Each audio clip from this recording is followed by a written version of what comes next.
Assalamualaikum warahmatullahi wabarakatuh. Pada kesempatan ini, izinkan saya mereview beberapa aplikasi yang merupakan inovasi yang telah diterapkan di SMA 2 Bengkulu Utara. Berikut merupakan praktik baik yang akan direview. Yang pertama adalah inovasi penerapan aplikasi CBT pada SMA Negeri 2 Bengkulu Utara yang telah dilaksanakan beberapa tahun. Untuk melaksanakan ujian, siswa atau peserta ujian terlebih dahulu perlu memiliki username dan password, serta mengetahui mapel atau jadwal ujian yang akan dilaksanakan. Pada kesempatan ini telah diaktifkan menu daftar, sehingga peserta tidak mesti harus memiliki user, tetapi dapat langsung secara mandiri membuat usernya dengan mengklik tombol daftar. Saya akan mencoba melakukan ujian dengan menggunakan user yang telah ditentukan. User di sini saya simulasikan adalah 105 atau 1005. Kemudian pilihan mapel yang bisa dipilih misalnya 2024 satu simulasi, kemudian login. Ujian ini atau CBT ini dilakukan dengan menggunakan mode full offline, artinya tanpa menggunakan koneksi internet sedikit pun, hanya menggunakan koneksi jaringan lokal, baik menggunakan perangkat komputer, tablet, smartphone, ataupun Chromebook. Ya. Nah, koneksi jaringan bisa menggunakan WiFi ataupun koneksi kabel LAN. Oke, berikut contoh daripada mapel ujian atau kode tes yang telah dibuat untuk simulasi ya pada kesempatan ini. Token saya buat auto, kemudian kita klik mulai. Oke, ini soal yang pertama. Jumlah soal dapat kita lihat di sini ada 21 soal ya. Kemudian durasi atau waktu yang diberikan adalah 60 menit. Oke, pada kesempatan ini saya akan secara acak saja saya menjawab ya soal ujian tanpa membaca soal sebagai simulasi. Oke, pernyataan ya yang saya anggap benar ya, centang.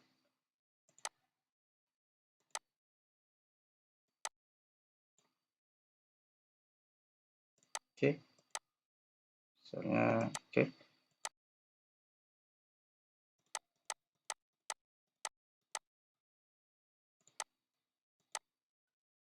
Soal penjodohan yang bisa kita lihat.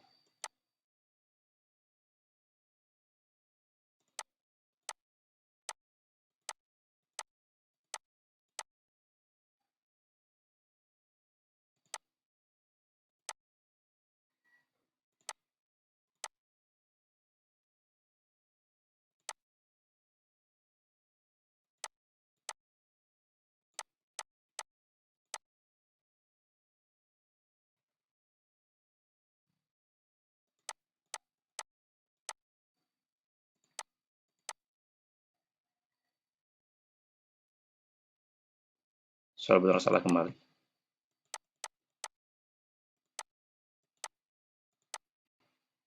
Pernyataannya.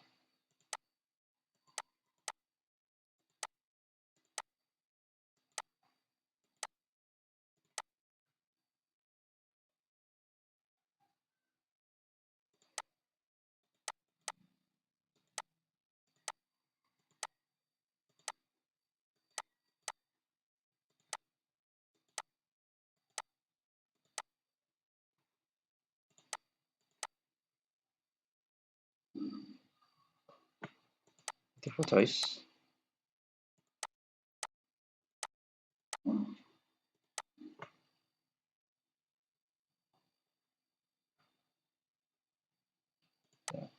Multiple choice kembali.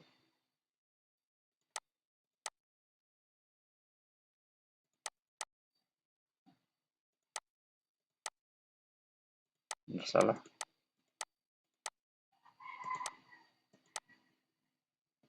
Oke.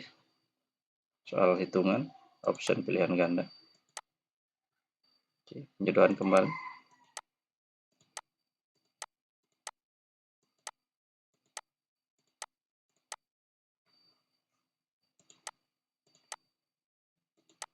Pada simulasi ini saya hanya mencontohkan ya bagaimana proses ujian atau cara menjawab soal.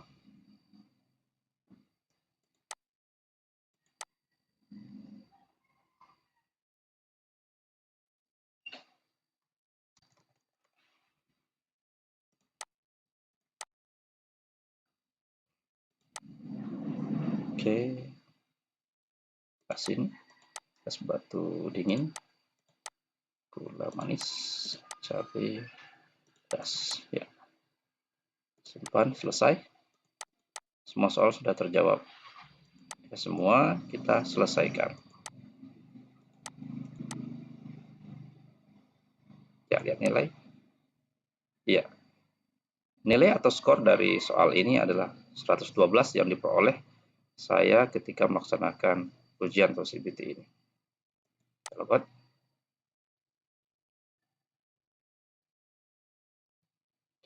Selanjutnya kita lihat pada manajemen proktor atau admin.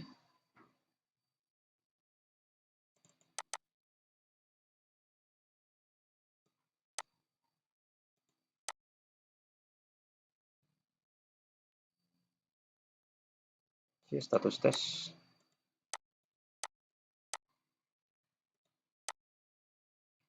Terlihat status peserta. Ya, ya. Ini adalah contoh daripada manajemen admin ataupun proktor ya, agar dapat memantau peserta ujian. Ya, saya menggunakan user 1005, ini ada 112. Begitu. Kemudian ada user yang lain atau peserta yang lain. Oke. Aplikasi selanjutnya adalah aplikasi manajemen pelanggaran siswa. Ya, di sini dapat kita lihat bahwa aplikasi pelanggaran yang telah terisi memperlihatkan ya pelanggaran ya tertinggi atau pelanggaran terbanyak, top pelanggaran, di mana Anda datang terlambat, tidak hadir, baju tidak rapi, bolos, dan lompat pagar. Sedangkan sebelah kanan terlihat nama-nama siswa yang melakukan pelanggaran dengan jumlah poin dan pelanggaran yang telah dilakukan. Kita lakukan terlebih dahulu.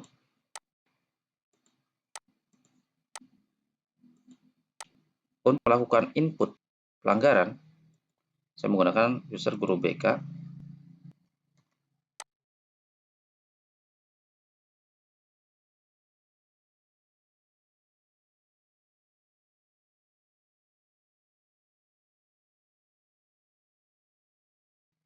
Kemudian dengan menggunakan user guru ini kita dapat melakukan input data atau input pelanggaran ketika terjadi pelanggaran atau siswa melakukan pelanggaran. Kita klik list pelanggaran, kemudian di sini kita klik data atau menambah data. Misalnya berkesempatan pelanggaran yang dilakukan adalah oleh siswa kelas 11. Ya, kelas 11 IPA 4. Nama siswa misalnya Isya Indriani. Kemudian pelapornya adalah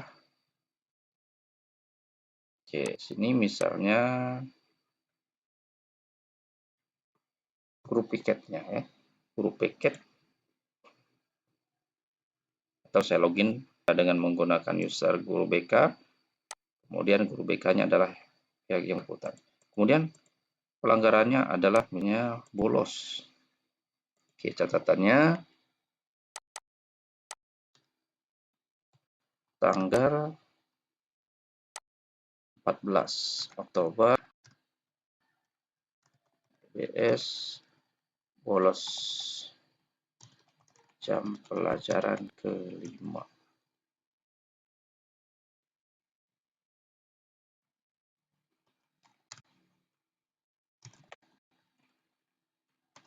Bersama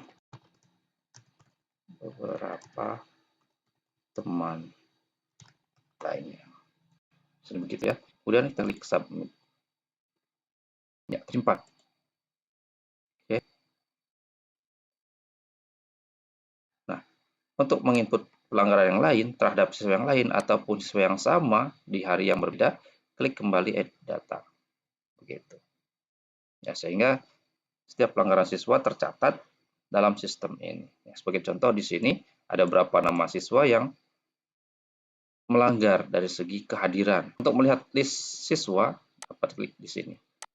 Sedangkan pada menu dashboard terlihat berbagai jenis pelanggaran. Untuk akses daripada guru BK hanya sebatas menginput daripada pelanggaran yang dilakukan oleh siswa. Sedangkan untuk melihat rekap dan laporan lainnya ada di menu admin atau akses kepala sekolah, ya, kemudian wakil kurikulum, humas, dan lain-lain yang diakses. Contohkan di sini dengan akses sebagai admin atau kepala sekolah ataupun guru BK yang memang diberi akses sebagai admin. Dapat kita lihat kembali bahwa ada top pelanggaran yang sama terlihat pada akses guru. Kemudian di sini akan terlihat bahwa ada data kategori. Untuk menentukan kategori ada list pelanggaran, ada daftar guru, siswa, kelas, ada pengaturan pengguna, dan lain-lain. Kemudian ada menu laporan. Ya. Di menu laporan misalnya kita cari, contoh yang tadi adalah pencarian siswa. Nama siswanya sesuai dengan yang ingin kita cari, sebagai contoh yang tadi telah dilakukan. Kemudian dimulai dari misalnya bulan Juli, 15 Juli sampai dengan tanggal 15 Oktober. Kita submit. Ya, ketika dilihat maka siswa ini hanya melakukan pelanggaran 1 kali.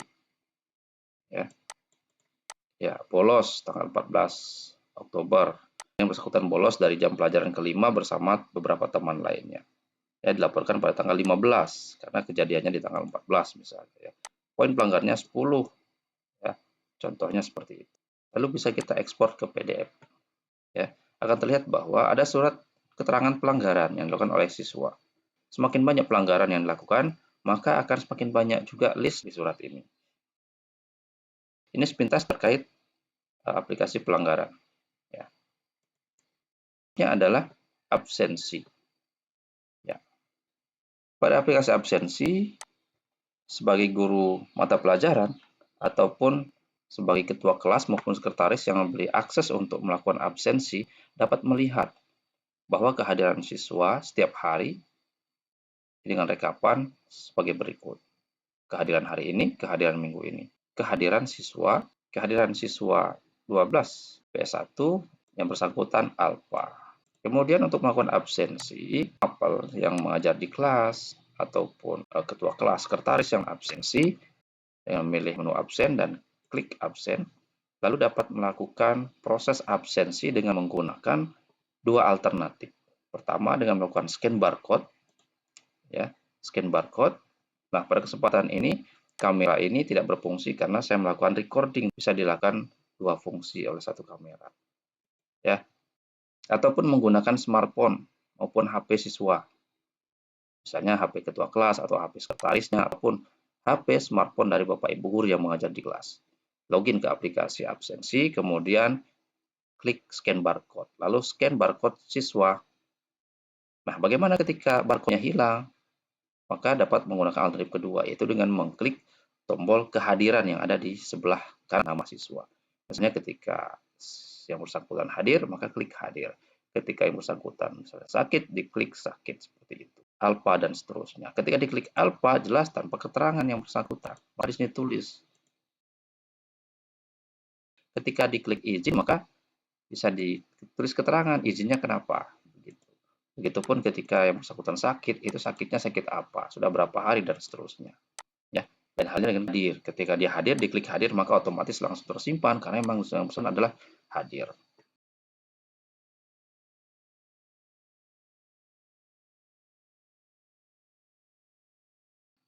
Ya, oke. Nah, pada menu dashboard tadi dapat kita lihat bahwa jumlah kehadiran, ya, seperti ini. Nah, 11 IPA 2. Sekarang di laporan 11 IPA 2 di minggu, ya. Ini di minggu ini sudah 2 hari antara Senin dan Selasa. 11 IPA 2, ya. Kita lihat. Oke. Nah, absensi kehadiran di minggu ini adalah hadir 2 hari. Karena dimulai dari hari Senin dan hari Selasa. Sekarang hari Selasa berarti kehadirannya sudah 2 kali di minggu ini. Kemudian untuk nama yang lain itu hadir 1 kali, kemudian izin 1 kali. Artinya apa? Yang bersangkutan di minggu ini kemarin hadir, misalnya sekarang dia izin, seperti itu. Absen bulan ini, sekarang tanggal 15 Oktober. Coba kita lihat di bulan ini sampai dengan 15 Oktober ini, bagaimana kehadiran siswa ini. Ya, di sini terlihat bahwa beberapa siswa ada yang hadir 10 hari ya, dalam satu bulan ini, kemudian ada yang 9 kali. Tentu dipotong oleh hari-hari libur. Gitu. Oke, ini bisa kita ekspor ke Excel atau ke PDF, sehingga bisa kita lakukan pengolahan lebih lanjut. Begitu. Nah, untuk manajemen daripada admin terhadap absensi, ya dapat kita lihat di sini. Ada manajemen kelas, ada beberapa menu lain. Di sini ada pengajar, ada siswa, ada guru, ada referensi dan pengaturan. Begitu. Untuk siswa misalnya kelas 11, kita klik detail. Kita akan melihat detail daripada kelas ini. Begitu. Ya, kita ya, kita cek guru misalnya, atau ingin menambah guru dan seterusnya. Ya bisa dilakukan di sini. Hak akses dan seterusnya.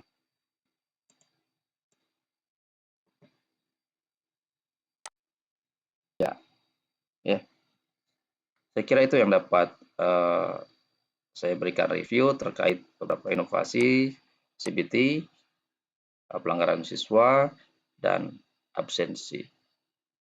Saya menyadari masih banyak sekali kekurangan dalam penyampaian kesempatan ini, dan tentu masih banyak hal yang memang belum disampaikan. Oleh sebab itu saya mohon maaf karena keterbatasan waktu dan satu hal. Semoga bermanfaat. Mohon maaf atas kekurangannya. Assalamualaikum warahmatullahi wabarakatuh.